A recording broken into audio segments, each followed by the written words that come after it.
देखिए धुरंधर अब भारत के अंदर ही नहीं, भारत के बाहर भी बड़े वेव्स क्रिएट कर रही है। चाहे बड़े स्ट्रीमर्स हों, चाहे हॉलीवुड के बड़े म्यूजिशियंस हों,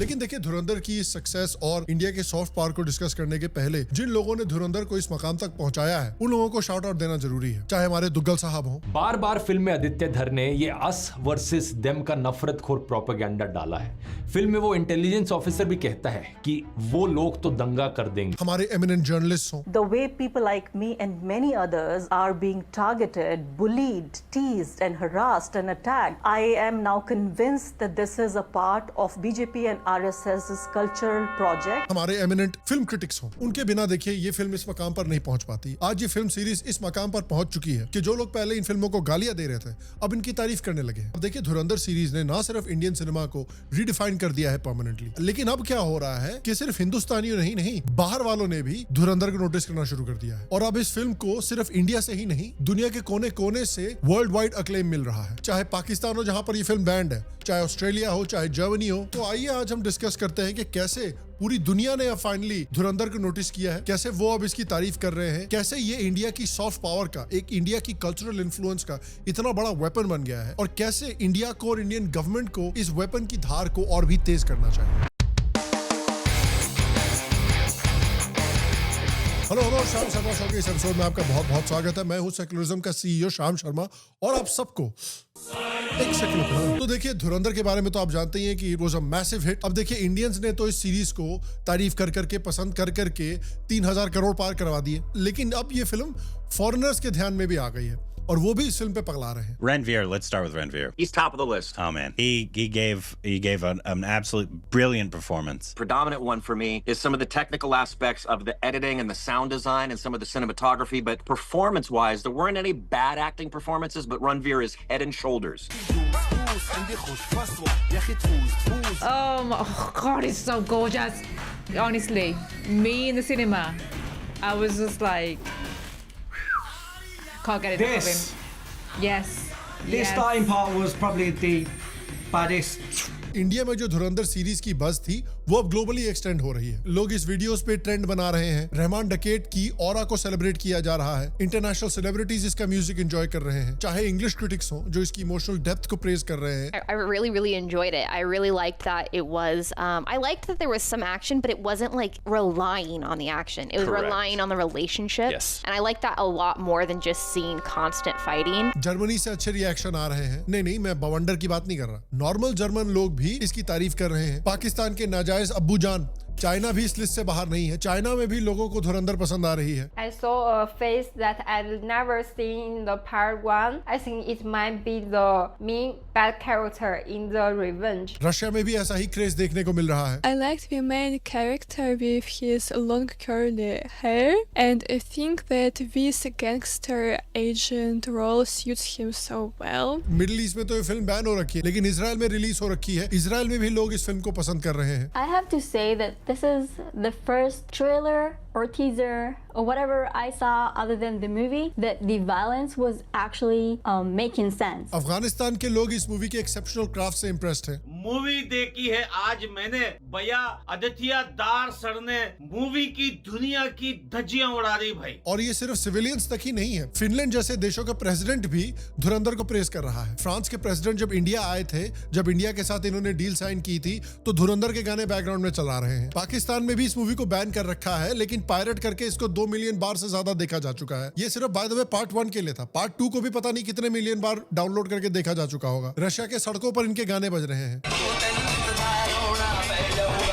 न्यूयॉर्क के सड़कों पर इनके गाने बज रहे हैं। पाकिस्तान की शादियों में धुरंधर के गाने बजा बजा के सेलिब्रेट किया जा रहा है।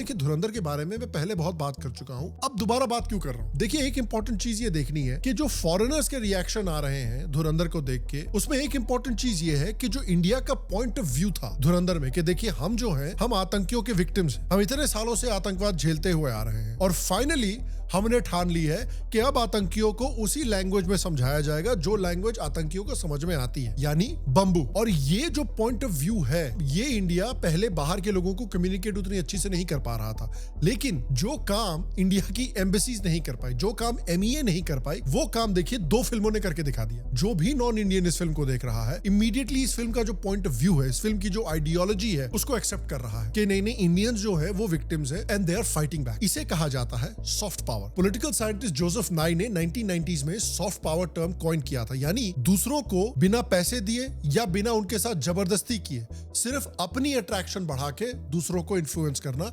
ये होती है सॉफ्ट पावर। सॉफ्ट पावर के 3 पिलर्स थे, पॉलिटिकल वैल्यूज, फॉरेन पॉलिसी और कल्चर। और इनमें से जो कल्चर है वो सबसे ज्यादा एक्सेसिबल है, क्योंकि ये सीधा लोगों के दिल से बात करता है। और नाई ने कहा था कि सिनेमा जो है वो सॉफ्ट पावर डिलीवर करने का सबसे एफिशिएंट व्हीकल है जो कभी भी इन्वेंट हुआ है। 1-2 घंटे की फिल्म, धुरंधर के केस में 4.5 घंटे की फिल्म, वो कर सकती है जो हजारों डिप्लोमेटिक केबल्स नहीं कर सकते, या करोड़ों रुपए डिप्लोमेसी में खर्च करके नहीं किए जा सकते। दूसरे देशों की ऑडियंस को वो चाहने पे मजबूर कर देना जो आपका देश चाहता है, वो फील करवाओ जो आपका देश फील करता है, वो बिलीव करवाओ जो आपका देश बिलीव करता है, और उन्हें पता भी नहीं चलेगा कि उन्हें परसुएट किया जा रहा है। ये होता है सॉफ्ट पावर का मैजिक। इनफैक्ट जोसेफ स्टालिन ने 1940s में यह समझ लिया था और कहा था, अगर मैं अमेरिकन मोशन पिक्चर मीडियम को कंट्रोल कर सकता तो मुझे पूरी दुनिया को कम्युनिज्म में कन्वर्ट करने के लिए और कुछ नहीं चाहिए होता, सिर्फ अमेरिकन मूवी सिस्टम चाहिए होता। और अल्टीमेटली देखिए, अमेरिकन सॉफ्ट पावर जो था वो एक बहुत बड़ा रीजन था क्यों अमेरिका ने कोल्ड वॉर में USSR को हराया। इनफैक्ट आप देखिए कि अमेरिका कितना इन्वेस्ट करती है सॉफ्ट पावर में। पेंटागन और CIA ने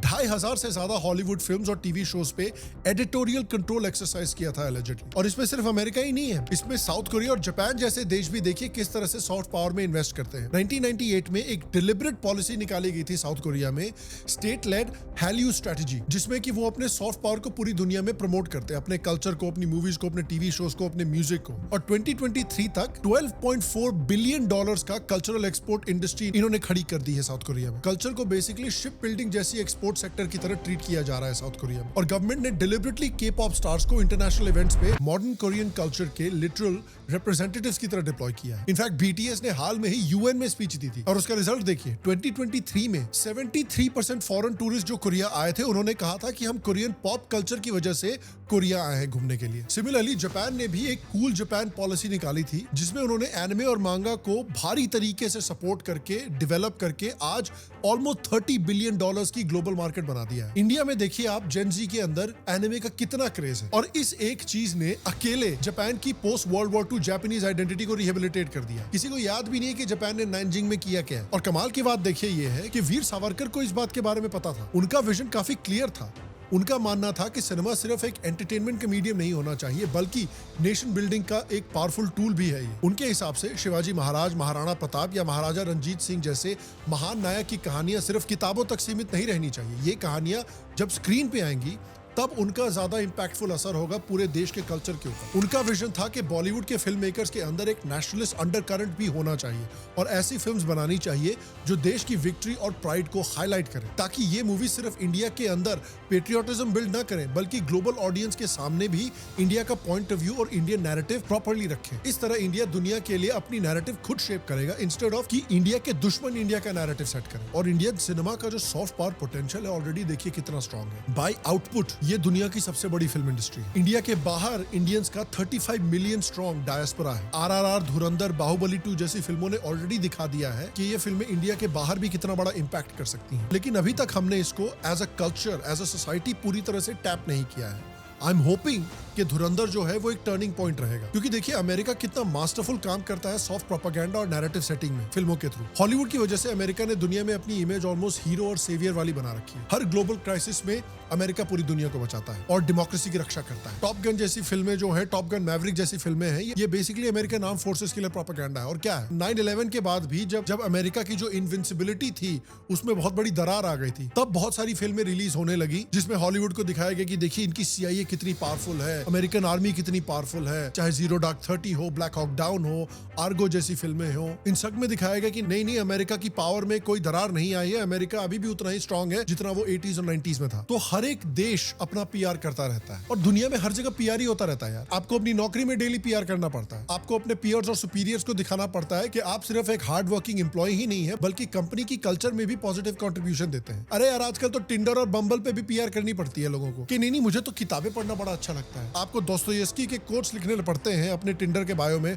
लड़कियों को अपील करने के लिए। तो यार you need to do PR even to get laid. और इस पीआर का सक्सेस देखिए जो अमेरिका का रहा है। भले ही आप अमेरिका से कितनी नफरत करते हो लेकिन आप अमेरिकन कपड़े पहनना चाहते हैं, आप अमेरिकन म्यूजिक सुनना चाहते हैं, आप अमेरिकन स्टाइल रैप म्यूजिक गाना चाहते हैं, आप जेम्स बॉन्ड और एवेंजर्स देखना चाहते हैं, आप अमेरिकन बर्गर और पिज्जा खाना चाहते हैं। अपनी सॉफ्ट पावर के थ्रू उन्होंने आपके ऊपर कंप्लीट कल्चरल डोमिनेशन पा लिया है। आप अमेरिका से कितनी भी नफरत करते हो लेकिन सीक्रेटली आप अमेरिकन जैसा बनना चाहते हैं। सिमिलरली जब कोरिया और चाइना के बीच में 2016 में डिप्लोमेटिक प्रॉब्लम्स हो रही थी तो चाइना ने एक अनऑफिशियल बैन कर दिया था साउथ कोरियन पॉप कल्चर के ऊपर, लेकिन उसके बावजूद चाइनीज व्यूअर्स जो थे वो स्मगल कर करके डीवीडी देख रहे थे साउथ कोरिया के शोज और मूवीज की। हमने इंडिया के साथ भी यही देखा है। पाकिस्तान ने बैन कर दिया धुरंधर को, उसके बावजूद धुरंधर पार्ट 1 को 2 मिलियन से ज्यादा बार पायरेट करके देखा गया था पाकिस्तान में। और क्यों इंडिया के पास ये अपॉर्चुनिटी इसलिए है क्योंकि चाइना जैसे देश इतना पैसा खर्चा करने के बाद भी अपनी जो एक सॉफ्ट पावर डोमिनेंस है, अपनी कल्चरल डोमिनेंस क्रिएट नहीं कर पा रहे जिस तरह अमेरिका क्रिएट कर पा रहा था। तो ये अपॉर्चुनिटी इंडिया के पास है। थैंकफुली गवर्नमेंट ने कुछ स्टेप्स लिए हैं इस सॉफ्ट पावर को इंस्टीट्यूशनलाइज करने का। उन्होंने वेव्स 2025 क्रिएट किया था जो world audio visual and entertainment का समिट है जिसमें 100 से ज्यादा कंट्रीज से 1 लाख से ज्यादा पार्टिसिपेंट्स आए थे। फ्रेमिंग ये था कि ये इंडिया के म्यूजिक एंड एंटरटेनमेंट सेक्टर के लिए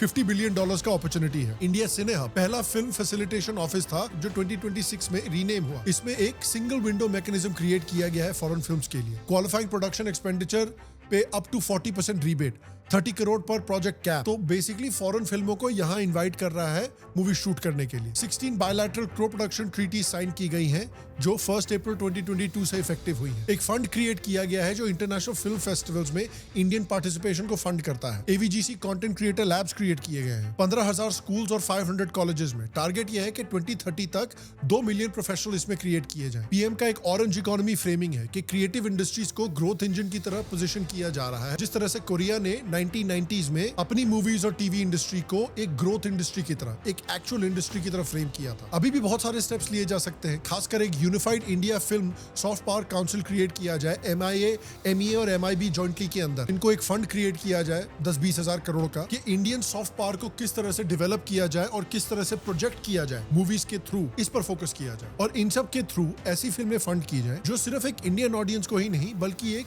ग्लोबल ऑडियंस को भी अट्रैक्ट कर सकती है। हमने ऑलरेडी एग्जांपल्स देखे हैं, चाहे बाहुबली हो, चाहे RRR हो, धुरंधर हो, पोटेंशियली जो SS राजामौली की वाराणसी फिल्म आने वाली है, और potentially whether you like it और नॉट ये जो रामायण फिल्म निकल के आ रही है, ये भी क्लियरली इंडियन ऑडियंसेस के साथ साथ एक फॉरेन ऑडियंसेस को भी टारगेट की गई है। इसमें भी आइशो स्पीड जैसे लोग रिएक्ट कर रहे थे। ये सारी पोटेंशियली ग्लोबली अपीलिंग है, लेकिन इंडियन कल्चर में, इंडियन स्टोरी टेलिंग में, इंडियन पॉइंट ऑफ व्यू में मोस्ट इंपॉर्टेंटली ये रूटेड है। तो आपने गेम ऑफ थ्रोन्स की वो लाइन सुनी होगी, मैंने इस शो पे बहुत बार सुनाई है आपको, Power is power.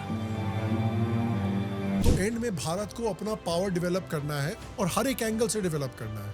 ना सिर्फ मिलिट्री पावर, ना सिर्फ इकोनॉमिक पावर, ना सिर्फ political power, but at the same time जो सॉफ्ट पावर है, जिस पावर ने अल्टीमेटली अमेरिका की मदद की थी सोवियत यूनियन को कोल्ड वॉर में हराने में। इतना पावरफुल एंटिटी है ये सॉफ्ट पावर। इसको डेवलप करने की भी, इसके ऊपर भी एक प्रॉपर प्लान डेवलप करने की इंडियन गवर्नमेंट को जरूरत है। जिस तरह से RRR और धुरंधर जैसी फिल्में सक्सीड हुई हैं, क्लियरली इंडिया के पास एक अपॉर्चुनिटी है दुनिया में अपना मैसेज डालने का, दुनिया में अपना पॉइंट ऑफ व्यू डालने का। बट मैं आपसे पूछना चाहता हूं कि इंडिया या specifically let's say Indian government Indian soft power को प्रमोट करने के लिए किस तरह के स्टेप्स ले सकती है, क्या कर सकती है? नीचे कमेंट सेक्शन में मुझे जरूर बताएं। बाकी आपसे अगले वीडियो में मुलाकात होगी, तब तक के लिए स्वस्थ रहे, सुखी रहे, फिर मिलेंगे। और आप सबको एक सेक्युलर प्रणाम।